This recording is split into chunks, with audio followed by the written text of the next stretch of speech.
Hello മക്കളെ, നമ്മൾ ഇന്ന് സ്റ്റഡി ടൈമിൽ എടുക്കുന്നത് 5ാം ക്ലാസ്സിൻ്റെ ദുറൂസുൽ ഇഹ്സാൻ്റെ നാളെ വരാൻ ചാൻസ് ഉള്ള ഒരു മോഡൽ ക്വസ്റ്റ്യൻ പേപ്പറാണ് കേട്ടോ. ഇപ്പോൾ 2 ക്വസ്റ്റ്യൻ പേപ്പർ ഉണ്ട് മോഡലായിട്ട്. അപ്പോൾ മക്കൾ രണ്ടും കാണുക, എന്നിട്ട് നന്നായിട്ട് പഠിക്കുക കേട്ടോ. അപ്പോൾ പഠിച്ചത് നല്ലപോലെ എഴുതാൻ പറ്റുന്നുണ്ടോ എന്നൊക്കെ നോക്കാം. ഇവിടെ ഫസ്റ്റ് ക്വസ്റ്റ്യൻ യോജിപ്പിക്കാനാണ് വന്നിട്ടുള്ളത്. അതിൽ ഓപ്ഷനായിട്ട് അത്കാക്കും, സുന്നത്ത്, നിർബന്ധം, ജിന്നുകൾ, മുബീൻ, റിത്തത്ത് ഇത്രയും തന്നിട്ടുണ്ട്. ഇനി ഓരോ ക്വസ്റ്റ്യൻസ് നോക്കാം. ഒന്നാമത്തേത്, പുരുഷൻ ഒരു വെള്ളി മോതിരം ധരിക്കൽ എന്താണ്? സുന്നത്താണ്. എന്താണ്? സുന്നത്ത്. ഇവിടേക്ക് സുന്നത്ത് എന്ന് എടുത്തെഴുതണം.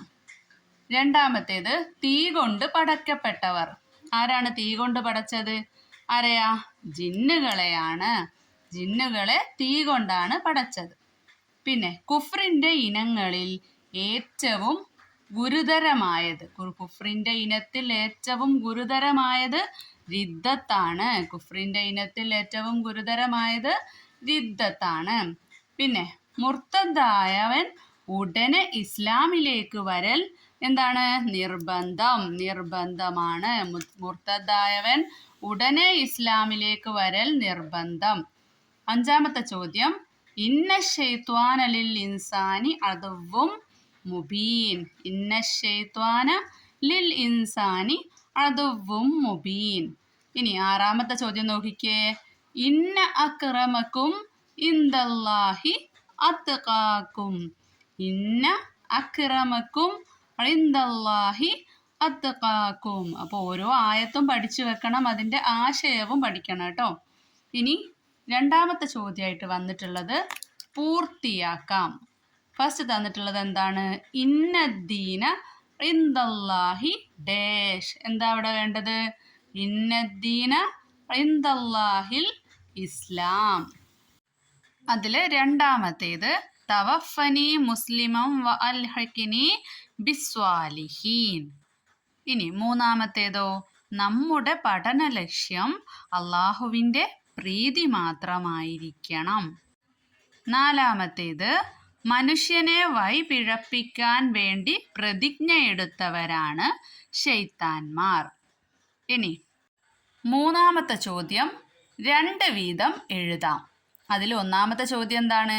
തഖ്വ കൊണ്ട് ലഭിക്കുന്ന ഗുണങ്ങൾ എന്തെല്ലാം? അപ്പോൾ ഒരുപാട് ഗുണങ്ങൾ നമ്മൾ പാഠഭാഗത്ത് പഠിച്ചിട്ടുണ്ട് അല്ലേ? അപ്പം അതിലേതെങ്കിലും 2 മക്കൾ നിർബന്ധമായിട്ടും പഠിച്ചു വെക്കുക കേട്ടോ. പിന്നെ പുരുഷന് ധരിക്കാൻ പറ്റാത്തവ ഏതൊക്കെയാ? സ്വർണം, വെള്ളി, പട്ട് പഠിച്ചില്ലേ? അത് പഠിച്ച് അവിടെ എഴുതുക. പിന്നെ റിദ്ദത്തിൻ്റെ കാരണങ്ങൾ. ഇപ്പം റിദ്ദത്ത് എന്ന് പറഞ്ഞാൽ എന്താണ്? പ്രായപൂർത്തിയും ബുദ്ധിയും ഉള്ള മുസ്ലിം വാക്കുകൊണ്ടോ പ്രവൃത്തി കൊണ്ടോ നീയത്ത് കൊണ്ടോ സ്വന്തം ഇഷ്ടപ്രകാരം ഇസ്ലാമുമായിട്ടുള്ള ബന്ധം മുറിക്കുന്നതിനാണ്. അപ്പോൾ നമ്മൾ ആലോചിക്കാം ഇസ്ലാമുമായിട്ടുള്ള ബന്ധം മുറിക്കുന്ന കാരണങ്ങൾ എന്തൊക്കെയായിരിക്കും? അള്ളാഹുവിനെ നിഷേധിക്കുക, അള്ളാഹുവിൻ്റെ റസൂലിനെ നിഷേധിക്കുക, ആ കാര്യങ്ങളുണ്ടല്ലോ. അതിലേതെങ്കിലും 2 മക്കൾ പഠിച്ചേക്കുക. ഒന്നായിട്ട് പഠിക്കാൻ കഴിഞ്ഞില്ലെങ്കിലും എല്ലാത്തിൻ്റെതും 2 പഠിച്ചേക്കുക കേട്ടോ. അപ്പോൾ എക്സാമിന് 2 വീതമാണ് ചോദിക്കുക. ഇനി നാലാമത്തേത് ഉത്തരം എഴുതാം. അതിലൊന്നാമത്തെ ചോദ്യം, സൂറത്തുൽ വാഖിഅ ഓതിയാൽ ഉള്ള നേട്ടം എന്ത്? എന്താണ് സൂറത്തുൽ വാഖിഅ ഓതിയാലുള്ള നേട്ടം? ദാരിദ്ര്യം വരാതിരിക്കാൻ എല്ലാ രാത്രിയിലും സൂറത്തുൽ വാഖിഅ ഓതുക എന്നുള്ള ആ ഒരു ഭാഗം പഠിച്ചില്ലേ? അതെഴുതുക കേട്ടോ. ഇനി ഉത്തരം എഴുതാനുള്ളതിൽ രണ്ടാമത്തെ ചോദ്യം, അള്ളാഹുവിൻ്റെ സന്നിധിയിൽ ഏറ്റവും ആദരവുള്ളവർ ആര്? അപ്പോൾ ആരാണ്? തഖ്വ എന്നുള്ള പാഠത്തിൽ പഠിച്ചു അല്ലേ? അള്ളാഹുവിൻ്റെ സന്നിധിയിൽ ഏറ്റവും ആദരവുള്ളവർ അവരിൽ ഏറ്റവും തഖ്വ ഉള്ളവരാണ്. ഇനി പിശാചുക്കളിൽ ഏറ്റവും വലിയ ധിക്കാരി ആര്? ആരാ മക്കളെ? ഇബ്ലീസ്. ഇനി നാലാമത്തെ ചോദ്യം, ഹുറൈമുൽ അസദിയിൽ നബി സല്ലല്ലാഹു അലൈഹി വസല്ലമ തിരുത്തിയ 2 ശീലങ്ങളേവാ? തലമുടി നീട്ടി വളർത്തുന്നതും ഉടുമുണ്ട് ഞെരിയാണിക്ക് താഴെ ഇറക്കി ഉടുക്കുന്നതും അല്ലേ? അടുത്തത്, നബി സല്ലല്ലാഹു അലൈഹി വസല്ലമ ശപിച്ച വേഷവിധാനം ഏത്? പുരുഷവേഷം ധരിക്കുന്ന സ്ത്രീയെയും സ്ത്രീവേഷം ധരിക്കുന്ന പുരുഷനെയും നബി സല്ലല്ലാഹു അലൈഹി വസല്ലമ ശപിച്ചിരിക്കുന്നു. അതവിടെ എഴുതുക. ഇനി വ്യക്തമാക്കാനാണ്. ഇഖ്ലാസ് എന്നാൽ എന്ത്? എന്താണ്? നമ്മെ സൃഷ്ടിച്ച് പരിപാലിക്കുന്ന റബ്ബിൻ്റെ പ്രീതി മാത്രം ആരാധന കൊണ്ട് ഉദ്ദേശിക്കലാണ് ഇഖ്ലാസ്. അതിൽ രണ്ടാമത്തെ ചോദ്യം, തഖ്വ എന്നാൽ എന്ത്? എന്താണ് തഖ്വ എന്നാൽ? അള്ളാഹു കൽപ്പിച്ച കാര്യങ്ങൾ അനുസരിക്കുകയും അള്ളാഹു നിരോധിച്ച കാര്യങ്ങൾ വെടിയുകയും ചെയ്യലാണ് തഖ്വ. ഇനി ആരാണ് ശൈത്താന്മാർ? ആരാ മക്കളെ? ജിന്നുകളിൽ നിന്ന് വേർതിരിഞ്ഞ ഒരു വിഭാഗമാണ് ശൈത്താന്മാർ അല്ലെങ്കിൽ പിശാചുക്കൾ എന്ന് പറയുന്നത്. ഇനി ഇത് പൂരിപ്പിക്കാനാണ്.